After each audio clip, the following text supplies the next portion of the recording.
Yes, well, as we get older and older, I'm 77 right now.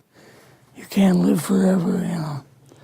So if this procedure I'm going to have to clean the blood doesn't work, then I've got probably a few more months to make it before my kidneys shut down, you know. So that's kind of why I'm kind of going along with the interview at this time. You're seeing that what you went through is just too important for people not to know about. Yeah. Yeah. Can you just, can we start at the beginning with your military career and just walk through what exactly your experiences were? Was drafted into the military and got into the U.S. Army. After that, I was sent to the Signal Training Center in eastern United States. What year would this be? 58. I went through the signal training course. And at that time, I went through the radio teletype course and also the cryptography course, crypto. They had 5 instructors that were getting out of military service. So they pulled the top 5 students, and I was 3rd in the class. So I got pulled as an instructor. Now, were you at this time also working yet for CIA? No. Not yet? No. After one day, my boss came to me, and he said, how would you like to, make some extra money?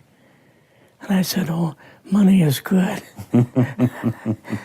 So he's explained to me that he could put it through, would have to get a top secret White House Q clearance for the job, And I thought, boy, must be a pretty exclusive thing, And I said, well, what is this? And he said that I'm director for the CIA for Eastern United States, And I said, oh, I didn't know that. And he said, you weren't supposed to. After about 6 weeks, my security clearance came through, and I got my CIA card. It was an ID card, like a credit card, where I could just go up to the door and slice it, walk right in. And my name at that time, I used an artificial name too. Never used my real name. I started working with him on the project he was on. And that was Project Blue Book, which was kind of partially a fraud. You're saying some of the Blue Book cases were, Yes. were completely fictitious? Yes. But the cases that we got came from, I think it was Fort Belvoir, Maryland. Fort Belvoir? Yeah. And it didn't come from the Pentagon, or it didn't come from CIA headquarters. But we would get reports about a certain sighting that they had in Mexico or Italy or something like that. And then we had people that would follow through on it, that would go out and interview the people to see if they were nutcases or if it was real, So they'd be going overseas frequently? Yeah, I wasn't, but I always stayed statewide. But the people we had working with us from the CIA would do that. We would get like a new report probably a couple times a week. I was coming into the Army fresh off the farm, so I really didn't have much knowledge of anything, but my boss filled me in on Project Blue Book and what they had found so far. as far as grays and aliens and the Roswell incident. How did you feel when this first got dumped on you? When you first learned about this? I was just kind of overwhelmed with all of this, you know. And I said to him, I don't know if I'm going to be able to be a judge of this type of thing. What's real, what's not, when I don't have much knowledge of it, you know. So... What did he say? He said, well, we have to build the information as we go, and you'll see how this thing is working out. And then the other thing is, of course, you really weren't able to tell family or close friends, obviously. No, I couldn't tell anybody. In fact, I had to take a vow that I wouldn't tell anybody. A lot of it for 40 years, and more of it for 50 years, which is up in 2010. You're doing all this crypto work, you're looking at images, photographs, video. It's 1958, maybe the fall of 58. What happened after this? At that time, the Project Blue Book thing kind of went pot, you know. If you remember, back in those days, they kind of declared it as a nothing, you know. Mm-hmm. Right. And they were telling the world all UFOs are misidentifications, hoaxes, balloons. Psychological issues, whatever. Yes. Yeah. So my boss came to me and he says, we've both got a new assignment. And he says, oh, I said, where are we going? Oh, he says, we're going to the Capitol. We're going to be part of the Eisenhower push. He's trying to find out something about all about these aliens that MJ-12 was supposed to find out, but never sent back reports to him. The MJ-12, the UFO control group, were they calling it MJ-12 at that time? Yes. They called us in, went into the Oval Office, and President Eisenhower was there and Nixon, and they said, we called the people in from MJ-12 from Area 51 and S4, but they told us that the government had no jurisdiction over what they were doing. So being a general, past general, you didn't tell them to go to hell without any real good reason, you know. Mm-hmm. So he said, I want you and your boss to fly out there. I want you to give them a personal message. And he says, I want you to tell them, whoever is in charge, tell them that to get in, they have this week, coming week, to get into Washington and to report to me. And if they don't, I'm going to get the First Army from Colorado, and we're going to go over, we're going to take the base over. I don't care what kind of classified material you got. We're going to rip this thing apart. Eisenhower was going to invade Area 51. Yeah, with the First Army. So you go out with your superior. Yes. You fly out. You land. What happens? Can you describe this whole process, what you saw? They took us the 13 or 15 miles south to S4 and like different garage door openings. Okay. And in these garage door openings, they had like different saucer crafts. The very first one had the Roswell craft in. It was kind of crashed up, but apparently every alien that was in it died except for a couple. So you see the Roswell craft, and what are some of the others that you see? Well, the Roswell craft was really strange because it looked like real heavy aluminum foil. We could rock next to it, and you could rock it. The whole thing probably weighed 150, 300 pounds. Could they tell what the source of power was of this craft? Yeah, it was like a reverse gravitational thing of some kind. In fact, one later on, I got the mathematical code for reversing gravity in a 3x5 card. I guess there are different types of grays and so on. How did you see that evidence? Well, at the later on at S4, we viewed the autopsy film, and then the colonel said, "What we've got in here is we're interviewing a gray alien." All right, right there. How did you feel at that moment? Well, I thought, boy, we had no idea we were going to see the real thing. All we saw was film. You had to have a little bit of heart racing at that Yes. moment. My boss was able to go in and had like a partial interview with him. So what did this gray alien look like? Could you describe him a little bit? This one looked a little bit oriental. So I'm just wondering if it looked almost human, what about this didn't look human?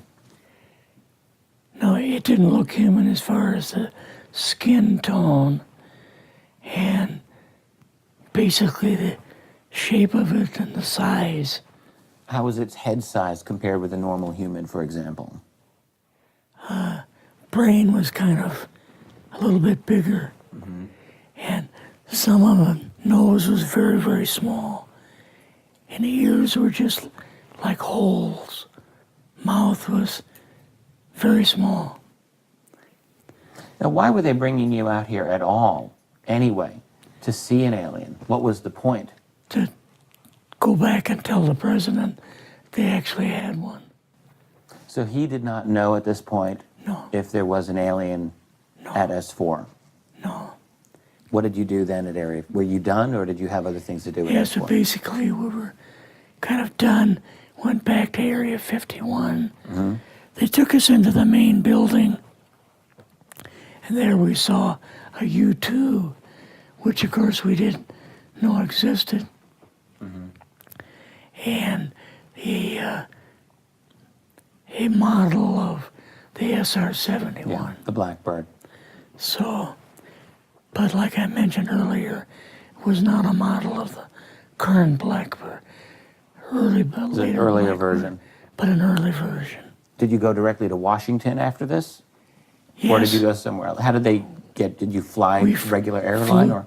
We flew back to the commuter plane back to the air base, and then took President Eisenhower's Lockheed Electra back to Washington. You and your supervisor, Yeah. superior officer, and now you're meeting with the president? Yes. Can you describe this? Well, we met with him in, the second story of the old OSS warehouse building.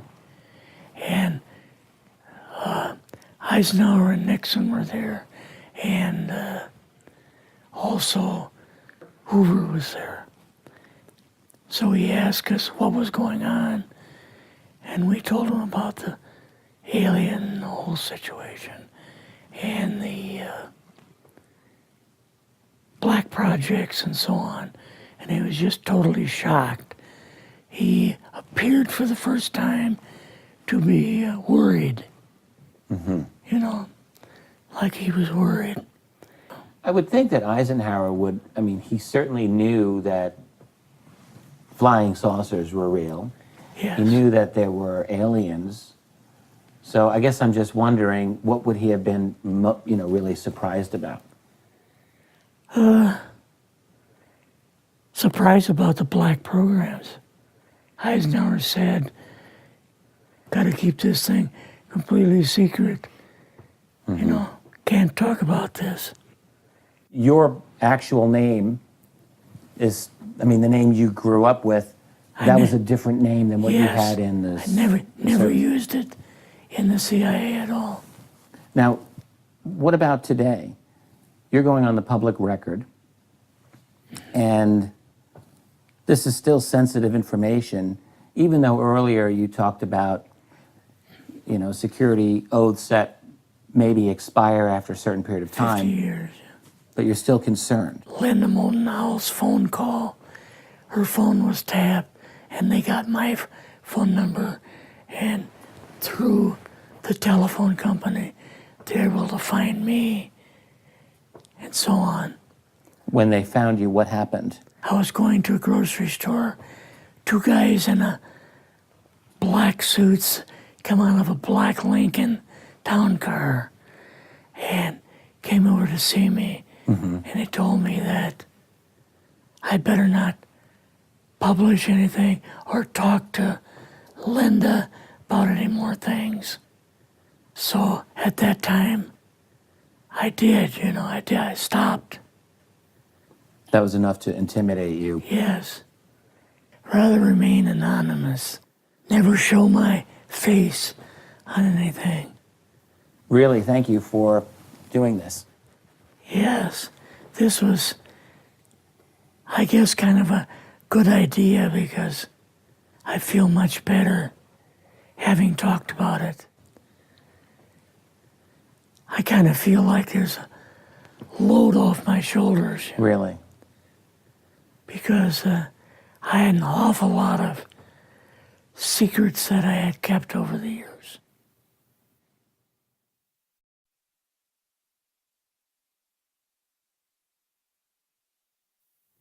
Yes, well, as we get older and older, I'm 77 right now. You can't live forever, you know. So if this